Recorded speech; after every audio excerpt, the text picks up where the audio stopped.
Oi, pessoal, tudo bem? Então, hoje eu vou fazer uma revisão de tudo que a gente viu até agora, tá? Nessa primeira parte da apostila 2, né? Então, nós começamos a estudar os espaços da Terra, né? Os diferentes ambientes que existem no nosso planeta. Então, aqui, por essas fotos, a gente já vê, né, o quanto o nosso planeta é diversificado e o quanto um país também pode ter diferenças gritantes, né, nos seus domínios. Então, vamos continuando aqui. Olha lá, bioma. O que é o bioma? Os biomas são agrupamentos de ecossistemas com características semelhantes, distribuídos nas diferentes regiões do planeta. Um ambiente desértico, por exemplo, é influenciado pelo clima quente e seco. Esses fatores abióticos, vamos relembrar. O que é fator biótico e fator abiótico? Biótico são os que têm vida, árvores e animais, né? Abióticos são os que não têm vida, água, calor, frio, vento, chuva, ok? Então, dos biomas mundiais, aqui, olha só, nós temos a tundra, que é um lugar muito frio, olha lá, baixas temperaturas, com solo permanentemente congelado, olha só a tundra. Campos ou desertos temperados, né? Chamados de pradarias, pampas ou estepe. Os campos têm verões quentes e úmidos e invernos frios. Esse daqui a gente tem aqui no Brasil, é o que está lá no sul do nosso país, tá? Aqui, ó, nós temos uma legenda, né? E aqui de acordo com as cores. Olha só, aqui no o marronzinho, né? Olha lá, campos ou desertos. Vamos achar aqui onde está, aqui, ó, campos ou desertos. Aqui, ó, tá vendo? É mais, o nosso vai ser o bosque aqui no outro. Floresta pluvial temperada. Não, a floresta pluvial temperada é essa laranjinha. Então, você tem que olhar aqui no mapa, lá, ó, aonde está o laranjadinho aqui. Deserto subtropical. Então, vamos ver se está aqui, ó, deserto subtropical. É um amarelinho, né? Ele está mais para o lado, está na próxima folha. A gente vai encontrar melhor aqui, ó. Vamos ver outro aqui, lá. O que é o deserto? Lá apresenta grande variação de temperatura, o dia é extremamente quente e a noite é extremamente fria. É uma oscilação de temperatura assim, muito grande. Então, ela, floresta sazonal temperada, isso tudo aqui são biomas do nosso planeta. Dentro desses biomas, nós temos, né, diferenças, né, e de cada local. Por exemplo, nós vamos ter os biomas brasileiros, dentro desses biomas mundiais, né, a gente vai ter características de vários tipos de biomas dentro do nosso país. Então, nós temos o bioma da Amazônia, da Caatinga, do Cerrado, da Mata Atlântica, dos Pampas e do Pantanal, tá? Isso dentro do nosso país. Imagina a Rússia, que é o maior país que existe, né? Que pega 2 continentes. O tanto que deve... Olha que a Rússia está aqui, a Rússia é mais ou menos isso aqui, ó. Aqui, ó, tá vendo? Onde está o meu mouse? Aqui, ó. Então, olha o tanto que deve ter de biomas dentro desse país, né? Então, a gente vai estudar com particularidades, né? A gente estudou os biomas brasileiros, né? Eu até pedi um certo trabalhinho para vocês, né? Estou esperando ainda esse trabalho, viu? Qual que é o trabalho? Pesquisar o bioma que mais você achou mais bonito, tá? Aquele bioma que te agradou, que te chamou mais atenção e falar sobre ele. Do Brasil, ok? O bioma brasileiro. Então, olha lá, tem a Amazônia, Caatinga. Eu gosto muito do Pantanal. Acho o Pantanal incrivelmente maravilhoso e tenho muita vontade de conhecer. Mas vocês vão pesquisar e falar sobre aquele que mais te chamou a atenção. Aqui a gente tem falando sobre cada um desses biomas, né? Eu passei para vocês, mandei a foto da apostila, pois ainda não vão receber, vai demorar um pouquinho ainda para essa apostila chegar. Então, eu estou mandando a foto para vocês acompanharem, fazerem a leitura. Sei que não é fácil, pessoal, sei que é muito difícil estudar online, e mesmo com a gente explicando para vocês, às vezes acaba perdendo um pouco a atenção, vocês não conseguem se organizar. Mais uma dica é vocês acompanharem as aulas na hora correta, né, em que ela é postada. Então, ó, aqui falando sobre os vários biomas do nosso país, tinha o exercício que eu também já fiz com vocês, já corrigi. Falamos sobre a distribuição das espécies no planeta, falei sobre a biogeografia. O que é a biogeografia? É uma ciência que investiga a distribuição geográfica das espécies, tanto de plantas quanto animais, no nosso planeta ao longo do tempo, né? Isso explica, a biogeografia fala que há milhões de anos atrás, o nosso planeta tinha apenas um único continente, que era a Pangeia, né? E eles eram o quê? Unidos, como um quebra-cabeça. E com o passar dos bilhões de anos, esses continentes foram se separando por conta das placas tectônicas, que elas não são unidas, né? Elas não são grudadas. Então, o abalo dessas placas faz com que os continentes foram se separando. E isso explica o quê? Por que a gente encontra fósseis do mesmo animal em continentes que estão tão longe entre si? Olha esse animal aqui, o mesossauro.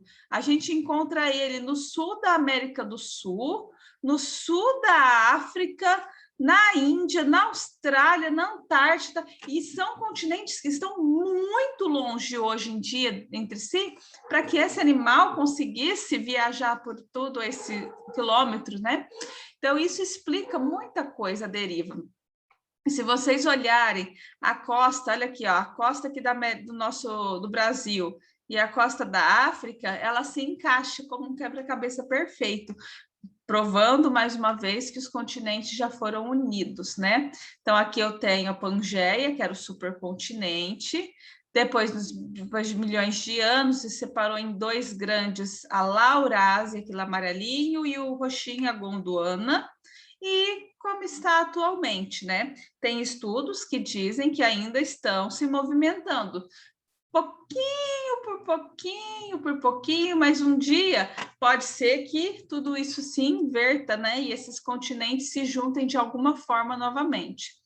E com isso muda todas as características do planeta, viu, pessoal? Muda clima, muda bioma, porque os biomas são eles têm interferência o quê? Das correntes marítimas, das correntes de vento, né? Do calor que vem através dos oceanos. Então, tudo isso vai mudar um dia, tá? Vai demorar, mas vai mudar.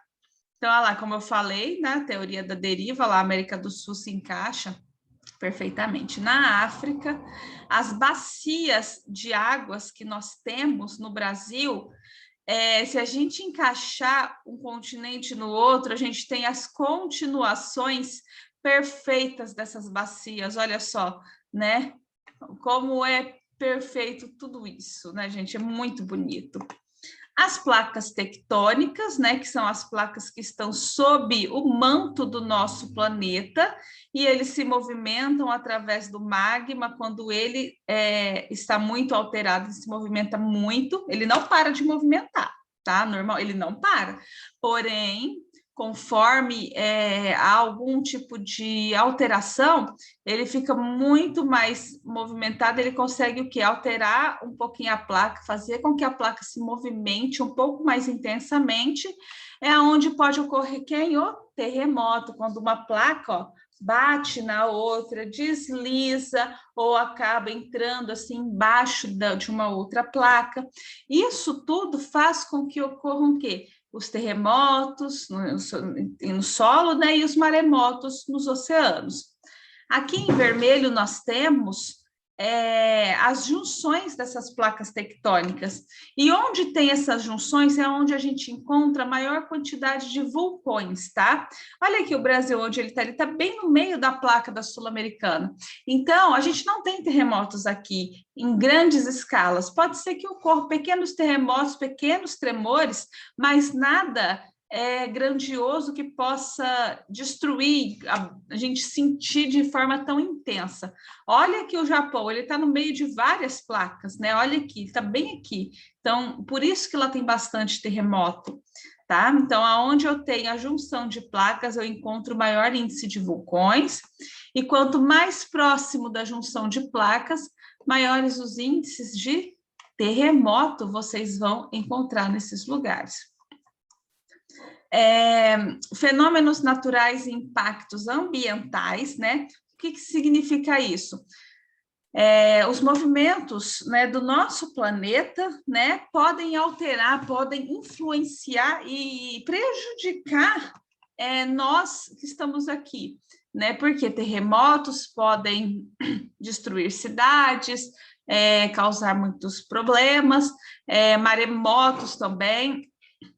Aqui nós temos uma falha, chama Falha de Santo André, que fica nos Estados Unidos. Tem até um filme, muito da hora o filme, que fala que como se tivesse acontecido um terremoto nessa falha, né? E o desastre catastrófico que isso pode acontecer, né?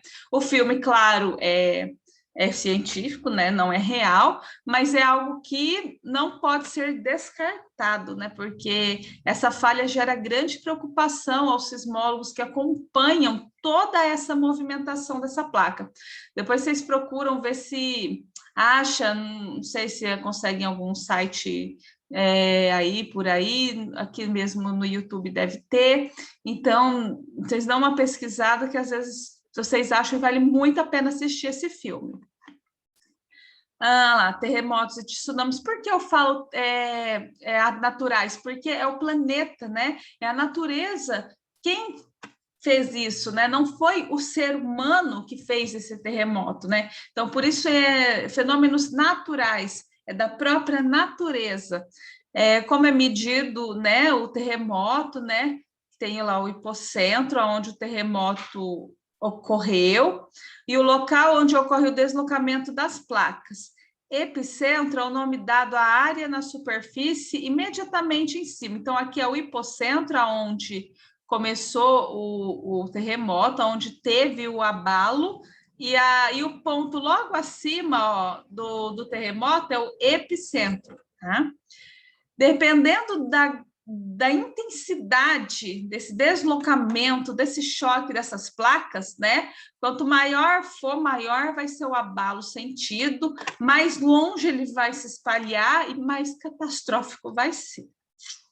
Os vulcões, né? Eles têm sempre, lembra que eu falei? A gente encontra mais vulcões onde tem as junções das placas tectônicas, justamente porque lá já tem uma brechinha para sair essa lava, né? É muito mais fácil ele assim achar o caminho e pau, se explodir tudo assim. Então, o que é a lava? É o magma que está logo abaixo das placas, né? Logo abaixo da nossa camada, da primeira camada do nosso planeta, né? A segunda camada é o manto. Então, a partir de lá que veio o magma, né? Aonde ele pode expelir e fazer com que esses vulcões, como é muito quente, a pressão é muito grande, por isso que ele sai nessa força, né? Nessa intensidade, essa lava desse vulcão. Aqui é um vulcãozinho, eu passei um videozinho para vocês, né? Que eu fiz aqui em casa, eu usei massinha de farinha de trigo mesmo, peguei vinagre, bicarbonato, né, o detergente para fazer mais espuma, se vocês puderem fazer, se vocês fizeram.